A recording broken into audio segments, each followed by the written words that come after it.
আচ্ছা, নতুন লেসন শুরু করার আগে আপনাদের আরেকটা জিনিস দেখিয়ে রাখি। সেটা হচ্ছে আমরা যে স্পিড র‍্যাম্পিংটা করেছিলাম, এটা দিয়ে কি কন্ট্রোল করা যায় সেটা আমরা সুইচ করতে পারি আমরা জানি। সো আমি এটাকে আবার ওপেসিটি করে দেই। বাট এই ক্লিপটা সিলেক্ট করলে কিন্তু আমরা এইখানে আসতে পারি ইফেক্টস কন্ট্রোলে। অ্যান্ড দেখেন আমাদের কিন্তু এইখানে ইফেক্টস কন্ট্রোলে আমাদের কাইন্ড অফ একটা কিছু পয়েন্ট তৈরি হয়েছে।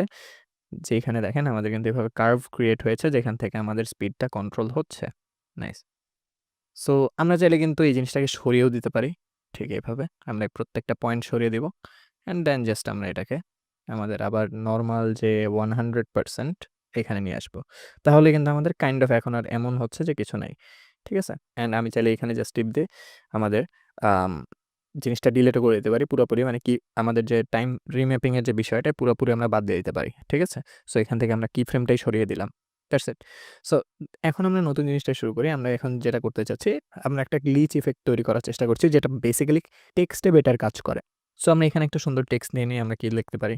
আমরা just I don't know why but আমরা এখানে জাস্ট ইন্ডাস্ট্রি লিখতে পারি। অ্যান্ড দেন আমরা আমাদের টেক্সটটাকে বিভিন্ন রকম ফন্ট দিতে পারি। সো আমরা এখন পপিন্স দিয়ে দিচ্ছি। সো ইয়া আপনারা যদি চিন্তা করে থাকেন যে আমাদের ইন্টারফেসটা এতটা ডিফারেন্ট কেন? বিকজ আমরা কিন্তু এখন 2025 চালাচ্ছি প্রিমিয়ার প্রো। খুব বেশি চেঞ্জ নেই। বাট যেগুলো চেঞ্জ আছে সেগুলো আসলে আমাদের আ আগের লেসনে চেঞ্জ তেমন কিছু নাই। আগে যে আমরা কভার করেছি সেগুলাতে তেমন কিছু চেঞ্জ নেই। যা চেঞ্জ আছে সেগুলা এই ইউনিটেই কভার করা হবে। ওকে। সো আমাদের দেখেন টেক্সটটা হয়ে গিয়েছে। আমি এরকম একটু পছন্দ করি একটু লো কন্ট্রাস্ট জিনিসপত্র। সো এখন আমরা যেটা করব সেটা হচ্ছে ইফেক্টে চলে আসবো অ্যান্ড চলে আসবো এবার ফিয়ার গ্লিচ নামে একটা ইফেক্ট আছে। এই যে এটাকে আমরা এখানে ড্র্যাগ অ্যান্ড ড্রপ করব। That's it.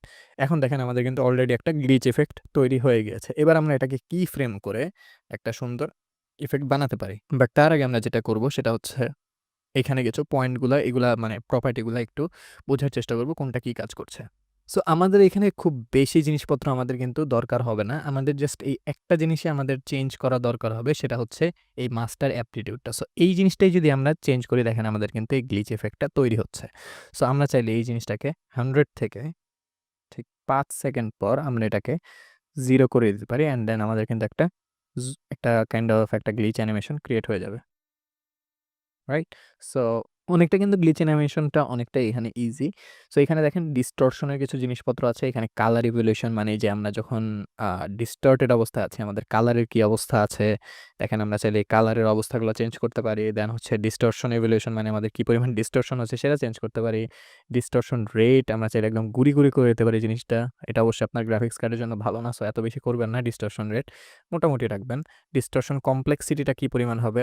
আপনি যদি চান যে খুব বড়, বড় হবে সেক্ষেত্রে আপনার করতে পারেন একটু মোজাইক ইফেক্টের ক্ষেত্রে ডিস্টরশন রেটটা, ডিস্টরশন কমপ্লেক্সিটি আপনাদের দেখানো হয়েছে অ্যান্ড জিওমেট্রিটা কোন দিকে কি হবে সেটা আপনারা চাইলে চেঞ্জ করতে পারেন। দেখেন আমরা যদি জেড এ বাড়াই সেক্ষেত্রে আমাদের উপর নিচে বেশি আসছে।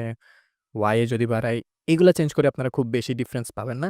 কালার ডিস্টরশন এই যে কালার যে আমাদের ডিস্টর্ট হচ্ছে সেটা চাইলে আপনারা কমাতে বাড়াতে পারেন। এটা যদি 0 করে দেন তাহলে কিন্তু কালারটা কোনো চেঞ্জ হবে না। সো আপনারা চাইলে রাখতে পারেন এভাবে। অ্যান্ড দেন হচ্ছে এগেইন এই জিনিসগুলো আসলে অ্যাডজাস্ট করে আপনাদের ডিস্টরশন এর অবস্থাটা কি হবে সেটা আপনারা চাইলে করতে পারেন। অ্যান্ড এটা হচ্ছে ইভ্যালুয়েশন। এটা দিয়ে যে কাইন্ড অফ একটু মুভ টাইপের একটা ইফেক্ট চাইলে আপনারা ক্রিয়েট করতে পারেন। র‍্যান্ডম সিডও কাইন্ড অফ এইভাবেই কাজ করে।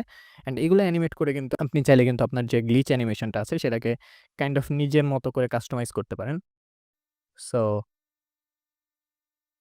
এখন কিন্তু অনেকটাই আমাদের একটা রিয়াল একটা গ্লিচ অ্যানিমেশনের মতো লাগছে। অবশ্যই রিয়াল গ্লিচ অ্যানিমেশনই।